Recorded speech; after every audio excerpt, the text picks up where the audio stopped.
இயக்குனர் அட்லி தன்னோட ராஜா ராணி வெற்றியை தொடர்ந்து அடுத்து இவர் இயக்க போற திரைப்படம் இளைய தளபதி விஜய் வச்சு இன்னும் அந்த திரைப்படத்துக்கு டைட்டில் வைக்கல.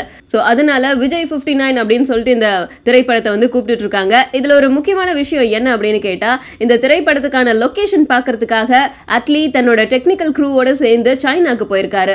சோ அந்த இடத்துல அவர் பார்த்துட்டு இருக்கிற லொகேஷன்ஸ் எல்லாம் கேள்விப்படும் போது சங்கருடைய திரைப்படத்துல வந்த பூக்களே சற்று ஓய்விடுங்கள் அந்த பாடல்ல இடம்பெற்ற லொகேஷன்ஸ் மாதிரி இருக்கு.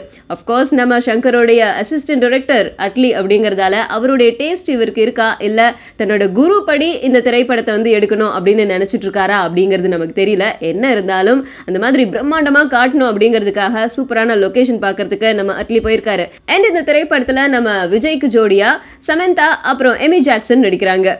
கலைப்புலி தானு இந்த திரைப்படத்தை தயாரிக்கிறாரு. கூடிய சீக்கிரம் இந்த திரைப்படத்தை பத்தின இன்னும் சுவாரஸ்யமான விஷயங்களோட வந்து மீட் பண்றேன்.